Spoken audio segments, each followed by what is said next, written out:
আসসালামু আলাইকুম। আজকে আমি আলাপ করব এমক্যাশের নতুন ফিচার নিয়ে। গুগল প্লে স্টোর থেকে এই আপডেট অ্যাপসটা ডাউনলোড দিতে পারবেন চাইলে। ডাউনলোড দিয়ে এই অ্যাপসটা ইনস্টল করার পরে আপনার এরকম নাম্বার দিয়ে লগ ইন করার পর আপনার মোবাইলে একটা ওটিপি যাবে। ওটিপিটা দেখেন, এই যে ওটিপি আসছে। ওটিপিটা দেওয়ার পর আপনার অ্যাপসে এই ওটিপিটা দিতে হবে। ওটিপিটা দেওয়ার পর আপনার এমক্যাশ নতুন আপডেট অ্যাপসটা লগ ইন হবে। নতুন অ্যাপসের প্রথম হচ্ছে অ্যাড মানি। এখানে হচ্ছে আপনার অ্যাকাউন্ট যদি থাকে, অ্যাকাউন্ট অ্যাড করা থাকলে আপনি এমক্যাশে টাকা আনতেও পারবেন, এমক্যাশ থেকে আপনার অ্যাকাউন্টে দিতেও পারবেন। দ্বিতীয় হচ্ছে সেন্ড মানি।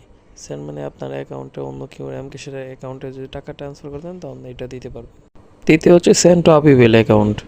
আপনি ইসলামী ব্যাংকের যে কোনো অ্যাকাউন্টে আমি একটা ফান্ড ট্রান্সফার করতে পারি। চতুর্থ হচ্ছে মোবাইল রিচার্জ। আপনার মোবাইল রিচার্জ বা আদার্স কোনো মোবাইল রিচার্জ এখান থেকে আপনি করতে পারবেন। পঞ্চম হচ্ছে আপনি মেক পেমেন্ট। এখানে পেমেন্ট করতে পারবেন, আপনি স্ক্যান করে কিউআর স্ক্যানের মাধ্যমে পেমেন্ট করতে পারবেন। এখানে আপনি বাংলা কিউআর দিয়েও পেমেন্ট করতে পারবেন স্ক্যান করে। তারপর হচ্ছে আমাদের ক্যাশ আউট অপশন। ক্যাশ আউটে আপনি স্ক্যান করেও করতে পারেন, আপনার নাম্বার টাইপিং করেও আপনার ক্যাশ আউট করতে পারবেন।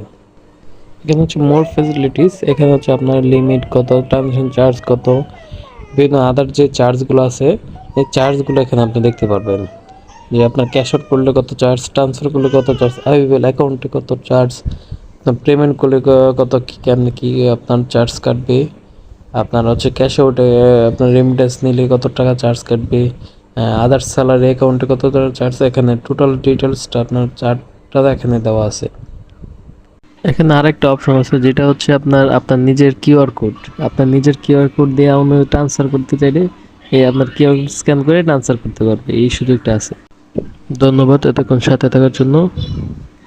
দেখা হবে পরবর্তী কোনো ভিডিওতে।